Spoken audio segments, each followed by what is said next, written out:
Okay, so good morning. So pakita ko lang sa inyo yung bago nating 1x1. 1x1 siya pero mas mataas to sa dati. So nasa 1.2 katulad ng taas ng 1x3 natin. 1.2 yung taas, dito 1 meter. So pa-slant siyang ganyan. So ayan. So dati ano lang, parang dito lang may gilid, may isang support lang. Ngayon, meron rin tayong support sa baba. Ayan o. So, yan. Medyo maggalaw siya. Pero, palagi ka matibay yan. Kasi pag nalagyan na yan ng bigat, hindi na masyadong gagalaw. So, yan, 1 meter. Ito, 1 meter. Yung taas lang ang mas mataas. Tsaka itong pinakatinutungtungan is, ano ba ito? 40. So more than 1 foot yan, 40 cm yan. Yan, ang bago lang ngayon ay ito. Yan. 'Di ba dati meron tayong mga PVC. So nahirapan kasi akong i-welding siya ng medyo gitna.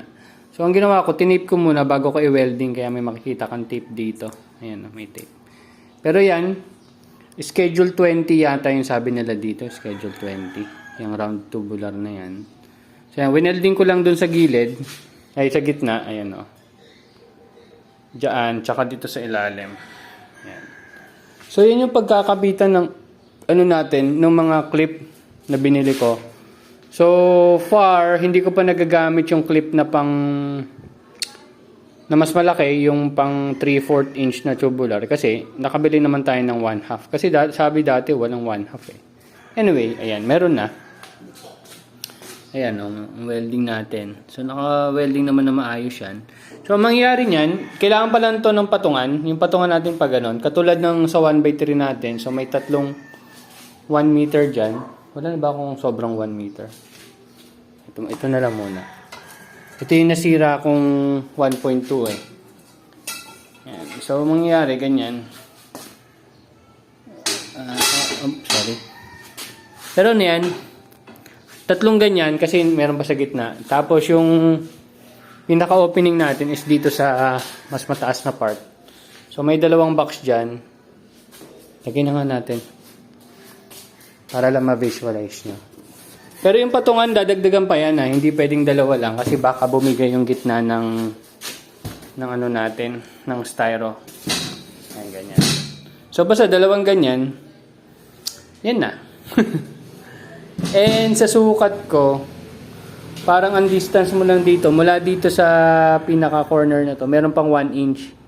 Yun, parang 1 inch yung spacing niya dito, 1 inch. So parang may 2 inch siya na space para sa paglaki ng lettuce. Yun lang, 1 inch sa gilid, 1 inch. Tapos yan na, naka-center na yan. Sabi ko, mainit pa. Dito medyo mainit pa. Kasi kaka-welding ko lang nitong sa taas, saka sa baba. Kaka-welding ko lang. So, ayan. So, pag tinutulak ko siya pa forward, hindi yan gagalaw kasi solid yung pagkakagawa natin dito. Pag sideways, medyo gumagalaw siya. Pero, wag kayong maglala kasi may support siya doon, support siya dito, support siya doon, tsaka support siya doon. Diba? So, may dalawa akong dito sa opening, dalawa lang, taas tsaka baba. Yung kung dyan natin ikiklip yung mga net. Dito sa harap, merong tatlo. Dito, tsaka yan. Dito kasi, ang gagawin naman natin parang so far, so parang yung net nakapalibot sa ganon, pero dito sa harap, ay nakaklip lang siya dito sa taas. Hindi ko pa nalalagyan to ng round tubular. So magkakaroon ng round tubular to dito, tsaka dito. Hindi ko sure kung gagawin kong 4, pero trial muna natin ng 3. Yan. Tapos nakalatag lang siya sa baba yung net eh. Tapos malamang i-clip ko lang dyan or iipit ko. Pero pwede rin clip. Tapos ayun na.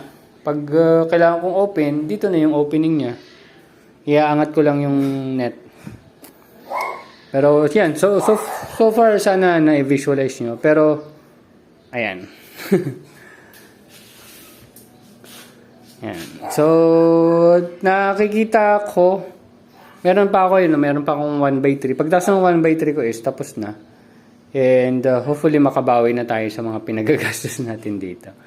Yun nga pala, yung regarding sa sales, medyo bumaba. Pero discuss ko na lang sa some other videos. Pero may panibago na naman tayong, 'di ba, gagawin. Para lang makita natin kung saan ba talaga tayo magpo-profit dito. Pero ngayon, tapusin muna natin 'to. And ibababa ko rin ng konti yung production ko. So, 'yun. So makikita niyo na 'to soon. Hindi ko na alam kung kailan ko ma-deploy. Pero sana ma-deploy ko kasi kailangan ko ng net. Meron ako dito yung mga plastic. Pero yung net, wala. Kaya kailangan ko pang bumili. Baka isasabay ko na siya sa pagbili ko ng net para doon sa additional 1/3. Para sabay-sabay na sila. Pero in terms of location naman or space, meron ako mga naka-free up doon. Ayan, yung mga box na yan, naka-free up na pwede nating pagtaniman doon sa mga susunod nating tanim. Ayun. So, yun lang. Thank you very much and see you next updates mga tropa. Bye-bye. Ay, nga pala. Itong haba nito is 2 inches lang. Meron ba akong pwedeng example? Wait lang Ito, nakahanap ako pero ang sukat nito ay 20 lang naman. Kaya 2 inches lang yan kasi ayan kapansin nyo. May konting may konting awang, 'di ba? Ipit ko. Yan, ipit ko. May hirap kasi siya dukutin pag masyado mahaba yung tubular mo. May hirap dukutin ito. Kaya yan, yung space na yan ay gagamitin ko pang hugot. Yan. Mahigpit kasi talaga siya. Tulad na nabanggit ko, yung signal number 3 na hangin, although hindi direktong tumama dito, is na-withstand niya. So, hindi siya nasira doon. Inisip ko na lang kung paano siya hindi masyadong gagalaw. Baka masyadong maluwag doon sa mga pagitan. Pwede naman natin lagyan siguro dito ng pang-ipit. Anyway, hindi naman ako masyadong nag-aalala dyan. And that's it. So, thank you very much and see you next updates mga tropa. Bye-bye!